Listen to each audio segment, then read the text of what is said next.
प्रेम से बोली गीता माता की जय। बहुनाम जन्मनामन्ते ज्ञानवान मां प्रपद्यते वासुदेवः सर्वमिति स महात्मा सुदुर्लभः। भगवान बोले चार अभागे मेरा भक्ति नहीं करते हैं। कौन कौन? जिसका कर्म खराब है। न माम दुष्कृत्व मूढ़ा प्रदंते नराधमा माया प्रहित ज्ञान आश्रम भाव आश्रिता। जिसका कर्म खराब है, जो कुकर्मी है, चाल ढाल चरित्र विचार भोजन सब खराब है, वो मेरा भक्ति नहीं कर सकता। भजन करने के लिए संस्कार और पुण्य होना आवश्यक है। न माम दुष्कृत्व मूढ़ा, हम लोग इसको सुन लिए, शॉर्टकट में बता रहे हैं। प्रदंते नराधमा, गिरा हुआ इंसान भगवान का भजन नहीं कर सकता है। गिरा इंसान का अर्थ है कोई संयम नहीं, कोई मर्यादा नहीं, कोई भक्ति नहीं। एक तो पापी है इसलिए भजन नहीं करा, और दूसरा कोई अच्छा काम नहीं करता, न स्नान न ध्यान न पूजा न पाठ न जप न तप न बड़ा के परिणाम न छोटा के सम्मान, कोई ढंगे नहीं, कोई भक्ति नहीं कर सकता। माया प्रहित ज्ञाना आश्रम भाव आश्रिता, और एक जो एकदम माया में पड़ा हुआ है, उसको लग रहा है बस घर है, धन है, बेटा है, बेटी है, यही दुनिया है। वो माया में जकड़ा हुआ जीव भी भगवान के शरण में नहीं आएगा, सत्संग ही नहीं आएगा। सत्संग नहीं आएगा तो भक्ति नहीं मिलेगी। भगवान को भजने का मतलब, भगवान के पास आने का मतलब भगवान के सत्संग में आना। सत्संग नहीं तो फिर भक्ति कैसे जगेगी? आप यहाँ की जगह दूसरा जगह जाकर बैठ गए। भक्ति माने प्रभु की भक्ति। भक्ति कोई गुरु का भक्ति नहीं होता, भक्ति किसी देवी का नहीं, भक्ति माने देवता का नहीं, भक्ति मतलब और किसी का नहीं।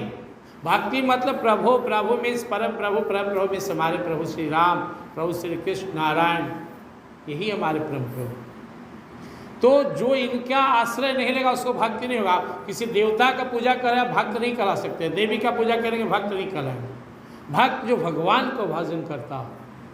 तो चार लोग नहीं किए, उसमें पहला था जो जिसका कर्म खराब है, दुष्कृत है। दूसरा जिसका जीवन में कोई शुद्धता पवित्रता नहीं है, मर्यादा नहीं है। तीसरा माया भृत ज्ञान, जो धन दौलत पद प्रतिष्ठा के पीछे पागल है।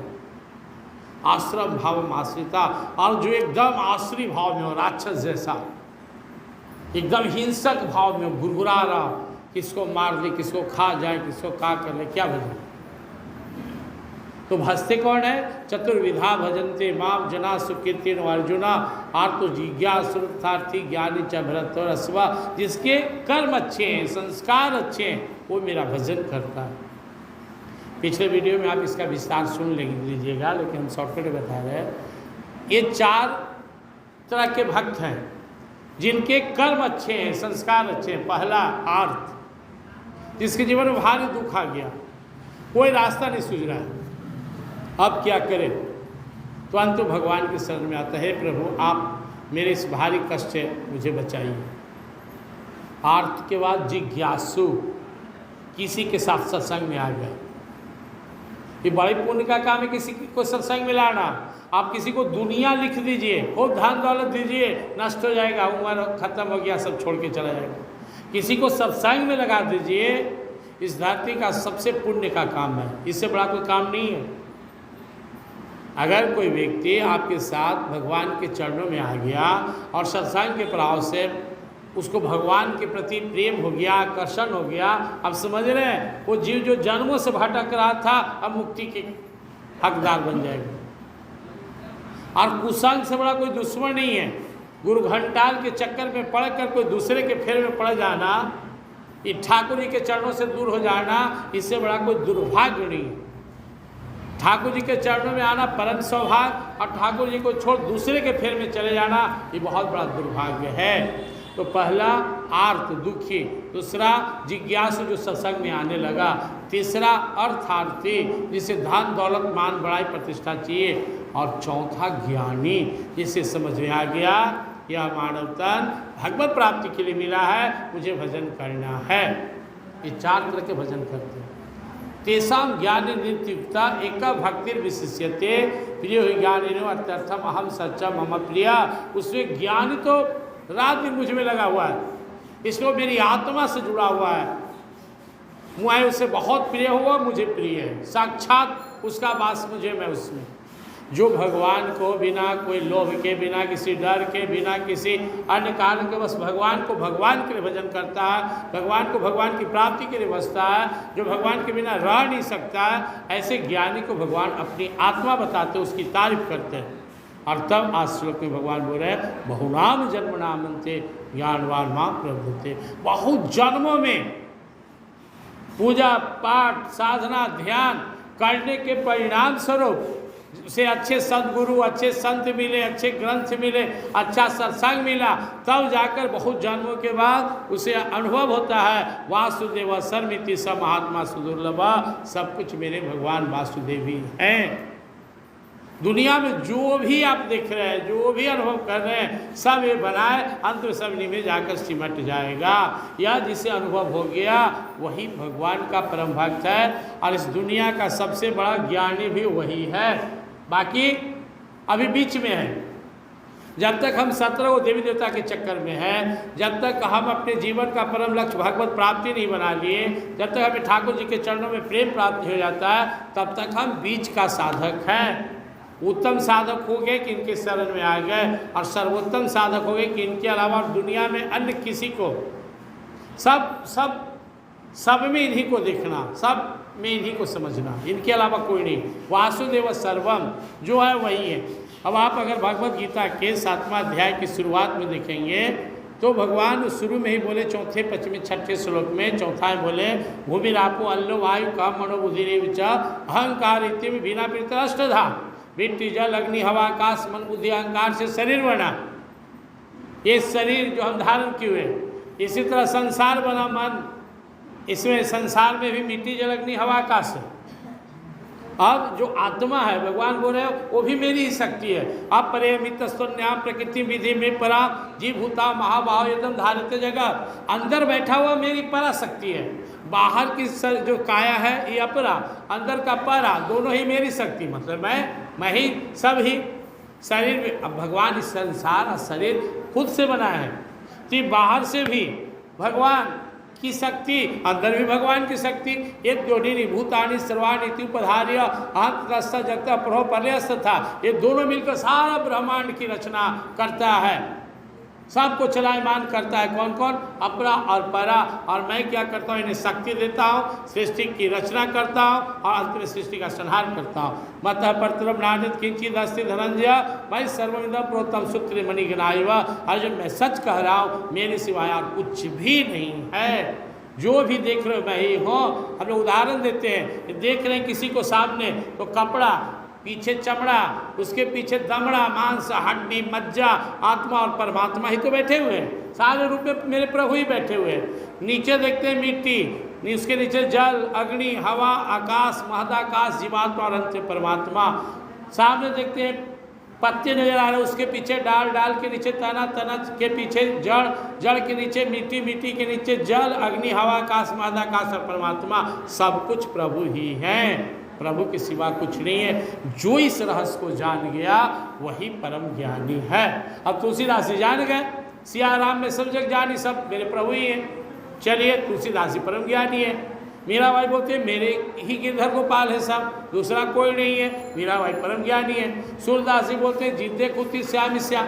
अब आपकी जो भावना रहेगी, आप राम भक्त हैं यदि पूरा ब्रह्मांड राम में नजर आएगा, आप कृष्ण भक्त हैं तो सारा ब्रह्मांड कृष्ण में नजर आएगा।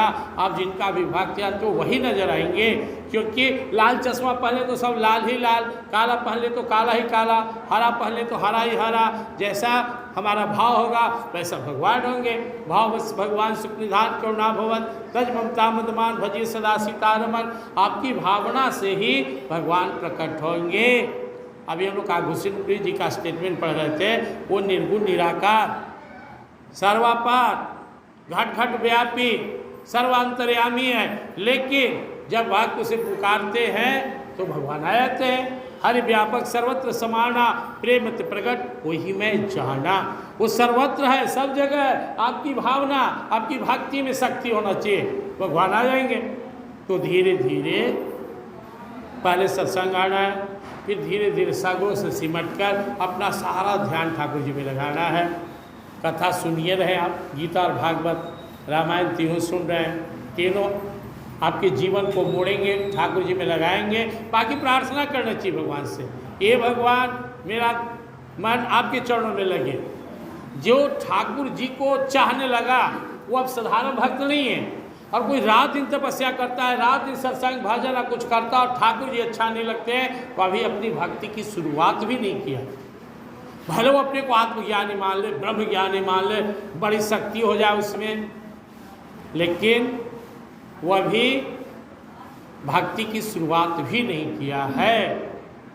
भक्ति की शुरुआत किस दिन माना जाएगा?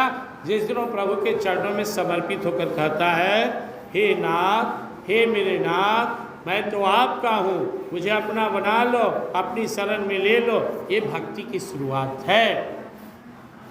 सन्मुख होई जीव मुहि जब ही जन्म कोटि अगणा सही तभी। जीव जब मेरे शरणागत होता है तो उसके करोड़ों जन्मों का पापों का नाश हो जाता है, वो मुक्त हो जाता है उनसे, तब उसके हृदय में मैं प्रकट होता हूँ। दास का भाव के अनुसार प्रैक्टिस कीजिए। जहाँ भी नजर जाए अपने ठाकुर जी को देखिए, ठाकुर जी को अनुभव कीजिए, अपने प्रभु को अनुभव कीजिए। विद्या विनय संपन्न ब्राह्मणे के भी हस्तिनी सुनी चेसपा की च पंडिता संदर्शिना। वही संदर्शी, वही पंडित है, वही ज्ञानी है, वही अच्छा भक्त है, सच्चा भक्त है, जो सब में भगवान को देखे।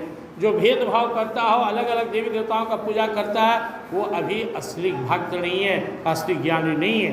तो हम लोग को प्रैक्टिस करना है और ये मानकर चलना है कि हो सकता है जन्म ही अंतिम जन्म हो। बहुनाम जन्म नाम अंते, बहुत जन्मों के अंत में हो सकता है ये मानव तन मिला है, भगवान की भक्ति करे, ये जन्म अंतिम हो जाए। अगर यह समझ में आ जाए सब वासुदेव ही है। फिर नया आवागमन के चक्कर में हम नहीं पड़ेंगे, हम नहीं भटकेंगे।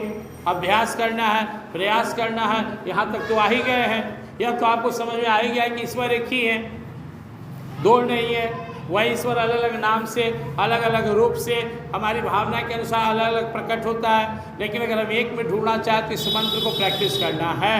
आप कम से कम आधा घंटा रोज प्रैक्टिस कीजिए। वासुदेव सर्वम, ये घर भी प्रभु का ही है, अब प्रभु के ही रूप से ही है। अब यही भाव आ गया प्रहलाद जी में, सब में अपने प्रभु को देखने लगे। हिरण्यकशिपु डरा रहा है, डरते नहीं है। सागर में हमारे प्रभु, पहाड़ में प्रभु, अग्नि में प्रभु, बाघ में प्रभु, सांप में प्रभु, नाग में प्रभु, शेर में प्रभु, प्रभु ही प्रभु। हिरण्यकशिपु अंत में तबाह हो गया। बोला तेरा प्रभु है कहाँ? बोला कहाँ नहीं है। अरे पिता मोर बाबरा कहाँ दिखाऊँ राम, हम में तुम में खड़े खम में सब में व्यापे राम। बोला तेरे खम्भे में भी भगवान है? बोले हाँ। खंभा तोड़ दिया, भगवान निकल गए, उसका संहार किए, भक्त का उद्धार किए, भक्त को रक्षा किए, भक्त का मान सम्मान बढ़ाए। तो प्रभु कहाँ नहीं है? आप अभ्यास कीजिए, दिन भर में 100 जगह प्रभु को देखिए। जिस पर नजर पड़े हमारे प्रभु हैं, यहाँ बैठे हुए प्रभु हैं। खंभा में, मंदिर के खंभा में, सामने प्रभु के अंदर में, गाय में, भैंस में, जानवर में, आने जाने वाले सब में। इस तरह अभ्यास करना है। फिर सारी घटना भी प्रभु की लीला से हो रहा है, जो हम देख रहे हैं, जो हम सुन रहे हैं। अच्छा भी प्रभु की कृपा से, तू ही बिगाड़े, तू ही संवारे जग के सारे काम, हे राम हे राम। तू जन्म देने वाला, तू ले जाने वाला, तू पालन पोषण करने वाला, तू गरीब बनाने वाला, तू अमीर बनाने वाला, सब चीज़। ये बहुत उच्च कोटि का भाव है। भगवान के सिवा और किसी को भी कारण नहीं देखना। ये सिद्ध अवस्था का वर्णन प्रभु कर रहे हैं, साधक का नहीं है। साधक शुरू में देखता है ये अच्छा ही खराब, ये अच्छा ही खराब, लेकिन जब सिद्ध अवस्था आ गया तो सब तू ही तू है, सब तेरी ही लीला है, सब के पीछे तू ही बैठकर नचा रहा है, तेरे सिवा कोई दूसरा नहीं है। यह बहुत ऊपर का भाव है। अगर हम इसको पकड़ लें तो जो 100 साल का साधना है ना, वो 1 साल 1 जन्म में हो जाएगी। यही पहुंचना है। शुरुआत कहाँ से आदमी करता है? सबके प्रणाम होने होने होने, ये देवता वो देवी, वो गुरु गुरु, इधर उधर। धीरे धीरे आप भाव से प्रणाम करेंगे। अभी कैसे जना के प्रणाम करते हैं, गोल लाई पंडित जी, गोल लाई बाबा। अरे उनको अंदर भगवान को देख क्या मुड़ी हिला दीजिए। ये हल्ला का लग कर रहे हैं, झूठो दिखावेला दूसरा के भावना से। फिर आपको उनमें प्रभु नजर आ जाएगा। भावना के अनुसार आप सिर भी झुका देंगे, उन भी खुश हो गए, अंदर वाले भगवान भी खुश हो गए। प्रणाम करने से पहले किसी व्यक्ति के अंदर बैठे भगवान को देखिए, उनको प्रणाम कर रहे हैं आप। अब मुर्दा को प्रणाम करते हैं, मुर्दा को प्रणाम करने से क्या फायदा होगा? मट्टी को जो पड़ा हुआ है तो निकल गया, ईश्वर तो चले गए। आप जाके और उसे छुआने वाले भी कोई बात नहीं है। जब तक आदमी जिंदा है, शरीर अशुद्ध है, गंदगी है इसमें, मार गया तो मट्टी है, तब शुद्ध हो गया। तो हमारे यहाँ एक परंपरा होता है, छुआ गए तो चल भाग, नहा, फलना चिलना, और वो मटिया को प्रणाम भी करने जा रहे हैं। एकदम सिंपल समझ लेना है, हर में प्रभु हैं। हाँ, कपड़ा है वो शक्ति प्रभु की थी, अपना शक्ति है, अंदर पड़ा है, तो आप इसका अभ्यास कीजिए, अपने जीवन में उतारिए बैठ के। पूरा तो शुरू में नहीं होगा, जितना बने। माता तुम, पिता तुम, भाई तुम, बंधु तुम, सखा तुम, देवता तुम, देवी तुम, धन तुम, अच्छा तुम, बुरा तुम, जन्मना तेरे वजह से, मृत्यु तेरे वजह से, निरोगता तेरे वजह से, रोगी तेरे वजह से, पाप तेरे वजह से, पुण्य तेरे वजह से, दिन तेरे, रात सब तू ही है, जो है तू है प्रभु। तेरे सिवा किसी की सत्ता नहीं है, कोई है ही नहीं दूसरा, सब तुम हो, सब तुम हो, सब तुम कर रहे हो। इसलिए मैं तेरे चरणों में अपने को समर्पित करता हूँ। इस भाव से खुद को प्रभु के चरणों में समर्पित करना है। प्रेम से वृंदावन बिहारी राजा।